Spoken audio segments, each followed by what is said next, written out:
What is up YouTube? And today we are going to be doing the PvE tier list for Moonlight 5 stars. A lot of you guys have actually been asking for this, so we're just going to do it very quickly because, like I said a million times, we have a lot of newer players playing the game right now, and they might be wanting to actually pull for a good Moonlight 5 star that is strong in PvE while maybe having some uses in PvP as well. So pretty simple. We have 4 tiers, right? We have the strong tier, the okay tier, and the some uses tier, and the last tier, which is for the not good units or the ones that are mostly for PvP. Now, some of the units that are good in PvE will also be good in PvP, and we'll talk about those units. But let's actually get started here. So we have Abyssal Athene, pretty good unit for PvE. She has a lot of AoE damage. She's more suited for PvP, honestly, because her S3 passive is just way better for it. But, still a good unit, a lot of damage, AoE damage. She can be the frontline unit as well. Ain's just not good in PvE or PvP right now.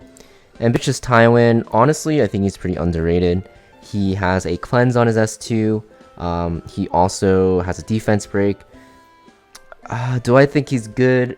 Probably not, actually. I think he's more suited for PvP, but is an okay unit. Apoc Ravi, pretty strong. Actually, I'll put her... I don't want to put her in strong, but I'll put her in okay. She's very good because she's super tanky. She can revive a teammate if they die, and she does a decent amount of damage while, having a lot of healing for herself. But the thing is, she doesn't really do anything special, right? You're way better off having a unit that has a little bit more utility than her, especially for a unit that wants to just soak damage. So, anything with a defense break that's tanky, Brieg, Adventuros is just better. So we'll keep her in the okay tier. Arbiter Vildred, I'll put him in okay. I think, yeah, he's just a solid AoE damage dealer. Used to be really strong in PvE, one of the best units for PvE, but now he's just power crept there, so we'll put him in the okay tier. Archdemon Shadow is a strictly PvP unit, same with Architect Laika and Astromancer Elena. Bellion, I'm going to put in some uses because you can use her in some of the Advent side stories, as well as some raid bosses, I believe. But for the most part, not going to really be used too much. Blood Moon Haste is going to be mostly for PvP. You can use him in Azmonak, and he's like okay there, but actually I guess not anymore because they changed his passive. So PvP unit. Briar Cesaria, just a defense breaker. We'll put her in PvP as well. Closer Charles, a cleave unit, same with Commander Pavel. And then the first one in the strong tier is going to be Conquer Lilius. Very, very strong. Vigor buff is really strong. She's very good in Ancient Inheritance. She's decent in Hall of Trials. Also can be used in some Advent side stories. Also can be used in Hunt one-shots for 100% win rate. And yeah, just very, very powerful. Also, I assume when the Rift season for light units, if it does come out, releases, she'll be one of the best units there. So just a very powerful unit. The dual attack is very strong, and Vigor buff is one of the best in the game. Dark Corvus, PvP unit. Death Dealer Ray. Desert Jewel Passar, Designer Lilibet, Dragon Bride Senya, Dragon King Sharoon, Eternal Ludwig, Faithless Lidica. It's a long list. Fallen Cecilia, Judge Kisei, all PvP units. Last Rider Crow can be used against teams with a lot of AoE, or bosses with a lot of AoE. He does a lot of damage, right, and he can actually mitigate pretty well. Lionheart Zermia, very good against teams with, or bosses, I keep saying teams, bosses with like extra attacks and dual attacks. You can use her in Katie's, she is pretty good there. Little Queen Charlotte is PvP. Lone Crescent Bologna, pretty solid damage dealer. I think she's pretty strong actually because she does a ton of damage. Vigor buff makes her super tanky, and yeah, she's just a very solid AoE damage dealer. Maid Chloe, she's okay. She's attack buff and revive for your team, which is nice. She can also be used in Banshee one-shot if you really want, as an attack buffer.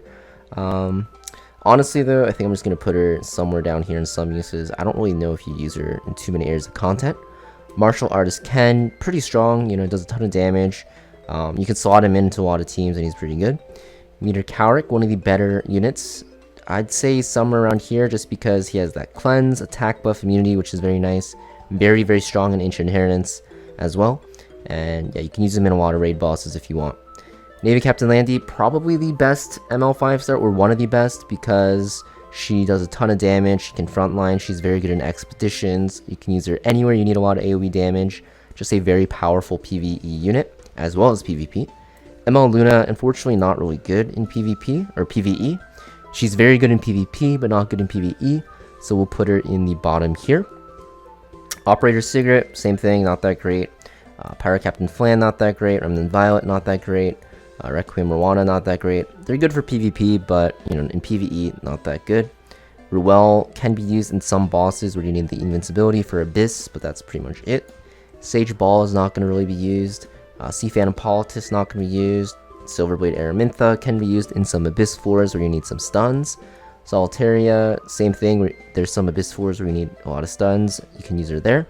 Specimen Says, same thing. Spectre Tenebria, probably the best PvE unit in the game that's an ML 5-star, just because she does a ton of damage, right? She has a lot of survivability with her S2 passive, which gives her pretty much permanent stealth and a stacking attack and defense buff. And she has a poison, which makes her very good for Abyss. And poison is kind of what you need to take down the Abyss bosses, because it just does a flat 5% of the boss's max HP. Makes her very powerful there, and she's just very good where you need just any sort of damage. She does AoE damage, I guess 2 targets, but it's pretty much AoE, and a ton of single target.